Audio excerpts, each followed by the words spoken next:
Bro మీ friend Johnny master పట్టుబడ్డాడు, కేసులు అయినవి. అసలు ఎన్ని చూస్తున్నాం, తెల్లారి లెగిస్తే ఇలాంటి దారుణాలన్నీ చూస్తున్నా కానీ ఈ మానవ మృగాల మట్టికి మారతలేదు. అది కూడా ఇండస్ట్రీలో మంచితనం అనే ముసుకేసుకొని నువ్వు నీ అసిస్టెంట్ని చూసే విధానం ఇదేనా? నీ దగ్గర ఇంకా ఎవరైనా ఏదన్నా కోచింగ్ తీసుకోవాలంటే, డ్యాన్స్ క్లాస్ తీసుకోవాలంటే భయపడతారు.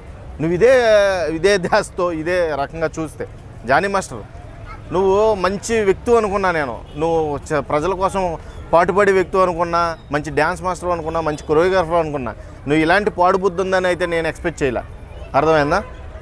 జనసేన పార్టీ గురించి కూడా నువ్వు ఆ రోజున కష్టపడతా ఉంటుంటే మా అన్న చాలా మంచోడు, ఇంత మంచి పనులు చేస్తున్నాడో, పార్టీ కోసం ఎంతో త్యాగం చేస్తున్నాడో అది ఇది అనుకున్నావు. ఈ రోజున పార్టీ సభ్యుడిగా నిన్ను తొలగించవలసి వచ్చిన దుస్థితి నువ్వు తెచ్చుకున్నావు అంటే నీకున్న మెచ్యూరిటీ ఏంటో నీకు అర్థం అవ్వట్లేదు. నీకున్న తెలివి అవి అంతా ఎక్కడ పెట్టావు? ఎవరికైనా ఇచ్చావా? ఏంటి అసలు ఇదేంటి? మొన్న కాక నిన్న కలకత్తాలో అక్కడ రేప్ చేసి దారుణంగా చంపేశారు. ఆ అమ్మాయికి ఇంకా జరగలేదు, జస్టిస్ జరగలేదు. నువ్వు ఇంతలోకి ఇంకొకటి ఆ అమ్మాయిని నువ్వు మానసికంగానూ శారీరకంగానూ చాలా ఇబ్బంది పెట్టావంట. క్యారీవ్యాన్లో జిప్పులు చూపించావంట. నీకేం అవసరం? నీకు పిల్లం ఉంది కదా, నీకేమో పిల్లలు ఉన్నారు కదా. ఈ రోజున నీకు ఆ పరిస్థితి ఎందుకు? నువ్వు అలా ఎందుకు చేసుకోవాలనిపించింది నీకు? పిల్లం కూడా తీసుకెళ్ళి పక్కన కొట్టిందంట. మా ఆయన అలాంటోడు కాదని. చూడు, ఇలాంటి పిల్లలుంటే మొగుళ్ళు తప్పు చేయకుండా ఎలా ఉంటారు చెప్పు? మతం కూడా కన్వర్ట్ అయ్యి మ్యారేజ్ చేసుకోమని కూడా మ్యాన్ హ్యాండ్లింగ్ చేశారని కూడా నన్ను మ్యారేజ్ కూడా చేసుకోమని ఇబ్బంది పెట్టాడంట. ఇప్పుడు ఆ అమ్మాయిని కూడా దాన్ని సపోర్ట్ చేస్తుంది, వైఫ్ కూడా సపోర్ట్ చేస్తుందంట. ఈ అమ్మ ఇది ఎక్కడ రక్త చరిత్ర నాయన, ఇది ఎక్కడ పాపం రా బాబు.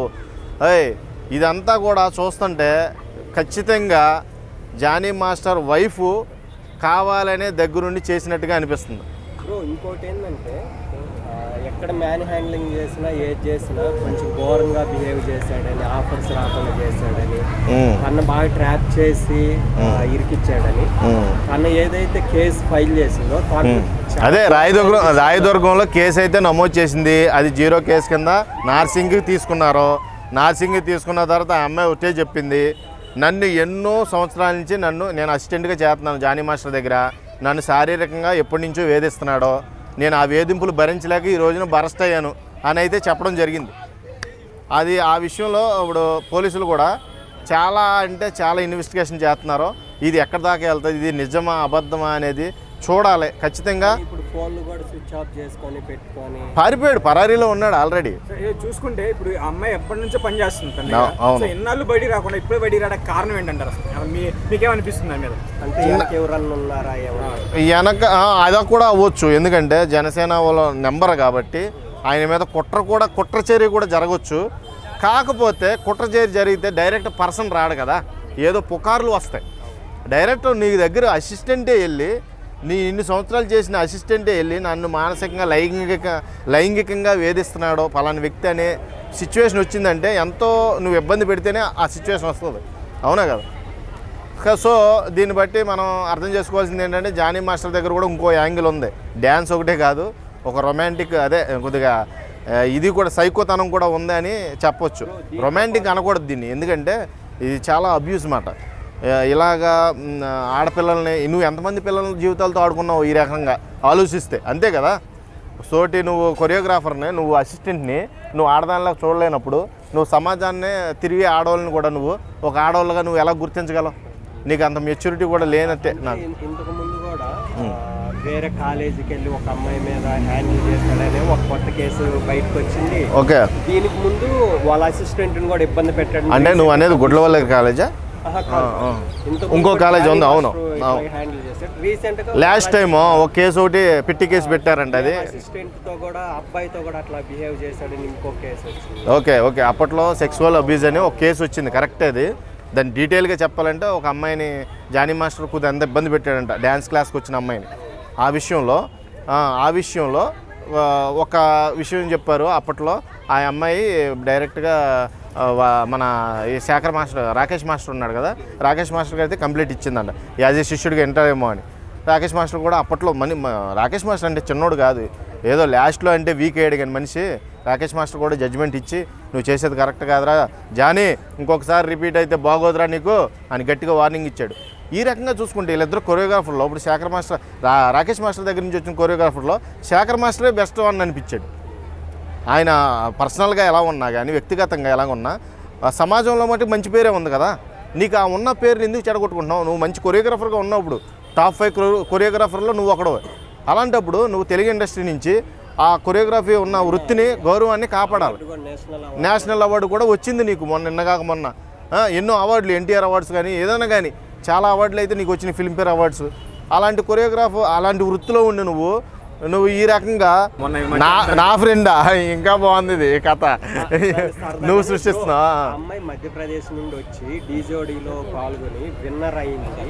తనకే కాల్ చేసి అసిస్టెంట్ గా పెట్టుకొని అప్పటి నుండే టార్గెట్ చేసి అవును ఆమె టాలెంట్ చూసి పిలుచుకున్నాడు, అసిస్టెంట్గా పెట్టుకున్నవాడు ఆ అమ్మాయిని ఒక అసిస్టెంట్ లాగానే చూడాలి. నువ్వు అసిస్టెంట్లతో పులిహారలు కలుపుతూ కరెక్ట్ కాదు కదా. నువ్వు అసిస్టెంట్లతో నువ్వు రాసలీలలు చేయడం కరెక్ట్ కాదు కదా. నీ మీద చనిపోయిన రాకేష్ మాస్టర్ 1000 రెట్లు బెటర్ కదా. పెళ్ళిళ్ళు చేసుకున్నాడు కావాలంటే, నీకులాగా కామవాంఛలకి లోబడలేదు ఎక్కడా కూడా. పెళ్ళిళ్ళు చేసుకున్నాడు కావాలితే, పిల్లం వదిలేసింది ఇంకో పెళ్లి చేసుకున్నాడు, ఆమె వదిలేసి ఇంకో పెళ్లి చేసుకున్నాడు. అంతేగాని నీకులాగా అసిస్టెంట్ల మీదనో లేకపోతే స్టూడెంట్ల మీద ఇలాంటి కామవాంఛలు కామ ప్రయోగాలు చేయలేదు ఆయన. అమ్మాయి అసిస్టెంట్ వచ్చినప్పటికి అమ్మాయి మైనర్ అని చెప్పింది. ఇప్పుడు అమ్మాయి కేసు పెట్టినప్పుడు కూడా 21 years అట్లా మెన్షన్. అవును మేజర్. సో దీని కింద మొత్తానికి ఒక 3 సెక్షన్ల కింద పెట్టారు. అవును, అరెస్ట్ చేయమని అడుగుతున్నారు. అది ఎంత ఆల్రెడీ మనోడు పరారీలో ఉన్నాడు అంటే మ్యాక్సిమం అక్కడ ఏదో తప్పు జరిగింది అని అర్థం. మనోడు ఏ తప్పు చేయనప్పుడు మీడియా ముందుకు వచ్చి దాని గురించి ఎక్స్ప్లెనేషన్ ఇవ్వాలి. వాళ్ళ భార్య కానీ ఆయన వేరే షూట్లో ఉండి బిజీగా ఉంటే వాళ్ళ భార్య వచ్చి ఎక్స్ప్లెనేషన్ ఇవ్వాలి. ఈ వచ్చే పుకార్లన్నీ కూడా అబద్ధాలు, మా ఆయన గారు కానీ నేను కానీ ఇటువంటి ఇన్వాల్వ్మెంట్ లేదు మాది, ఎందుకు సృష్టిస్తున్నారో మాకు తెలియదు, ఆయన వేరే షూట్లో ఉన్నాడు, వచ్చేదాకా వెయిట్ చేయండి అని ఒక స్టేట్మెంట్ అయితే పాస్ చేయాలి. స్టేట్మెంట్ పాస్ చేయట్లేదు అంటే ఇది ఎంతో కొంత 100లో 50% నిజం అని నమ్మేలాగా ఉంది. ఇప్పుడు మొన్న నేషనల్ అవార్డు వచ్చినప్పుడు వాళ్ళ భార్య గురించి చెప్తా, తన వల్ల ఈ రోజు అన్ని సాధించాను. ప్రతి నా కొడుకు చెప్పేది ఇదే. పెళ్ళాన్నేమో ఎందుకంటే కుక్కను కొట్టినట్టు కొడతారో, ఏదన్నా సక్సెస్ వచ్చేసరికి నా పెళ్ళం వల్లే ఇదంతా అంటే అది అలా పడి ఉంటుందని ప్రతి ఓడు చెప్పే సొల్లిదే. పెళ్ళం వల్ల ఎవడో కూడా మనశ్శాంతిగా ఉండేవాడు ఎవడన్నా ఒకరిని చూపించండి, అర్థమైంది, ఎవడో ఉండడు. ఎందుకంటే అది సైకలాజికల్ కానీ మెంటల్ కానీ పిల్లల పేరు పెడితే అలా కొద్దంతా సంతోషపడతారనే ఉద్దేశంతో చెప్తారు అంతే. సపోర్ట్ చేస్తున్నారు అందుకనే అని ఉంటారేమో, అయ్యి ఉండొచ్చులే అది కూడా. కొద్దంతా అప్పుడు మరి ఆ విషయంలో మా ఆయన అలాంటి కాదు అది దాన్ని ఫైట్ చేస్తుంది కదా. ఇప్పుడు ఇద్దరిని అరెస్ట్ చేయాల్సి వస్తుందా అంటే ఇప్పుడు ఇన్వాల్వ్మెంట్ ఎవరిది ఎక్కువ ఉంది? లైంగికంగా దాడి చేసింది ఎవరు, క్యారివేన్లో అటాక్ చేసింది ఎవరు? జానీ మాస్టర్. కాబట్టి నేను కంప్లీట్ చేయని జానీ మాస్టర్ కాబట్టి జానీ మాస్టర్నే దీంట్లోకి ఎక్కువగా తీసుకుంటారు. ఆ అమ్మాయిని కొంచెం పక్క పెడతారు ఎందుకంటే ఆడవాళ్ళు కాబట్టి, ఇన్వాల్వ్మెంట్ తక్కువ కాబట్టి. ఇన్వాల్వ్మెంట్ ఉంది అంటే యాక్షన్ తీసుకుంటారు ఖచ్చితంగా. ఇంకా కెరీర్ ఇంకా బస్మే. నీకు ఆ జనసేనలో కెరీర్ అవుట్, ఇక్కడ ఇండస్ట్రీలో కెరీర్ అవుట్. నీకు అంతే కదా, నువ్వు అది ప్రూవ్ చేసుకోవాలి. ఒక ప్రెస్ నోటీస్ ఇవ్వు, యాక్సెప్ట్ చేయి, అందరిని ప్రెస్ మీట్ పెట్టు, ఇది జరిగింది ఆ అమ్మాయిని తీసుకొచ్చి డిబేట్ పెట్టు, లైవ్ డిబేట్ చూస్తారు, అందరూ తెలుసుకుంటారు నిజాలు. ఇలాంటి పుకార్లు స్ప్రెడ్ అవ్వవు కదా. నేను అనేది అది. నువ్వు ఎందుకు పారిపోవాల్సిన పరిస్థితి ఏంటి, నీకున్న రేంజ్ ఏంటి, నీకున్న క్యాపబిలిటీ ఏంటి, నీకున్న మర్యాద ఏంటి, నువ్వు ఇండస్ట్రీలో మంచి పేరు తెచ్చుకున్న వ్యక్తివి.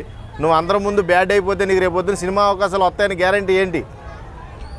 ఇక ఇలాంటి ప్రవర్తనని నువ్వు అంగీకరించినట్టయితే 100% నువ్వు తప్పు చేసినట్టే కాబట్టి నీకు ఇండస్ట్రీలో చెడ్డ పేరు ఖచ్చితంగా వస్తుంది. ఇదే నీకు చెప్పేది.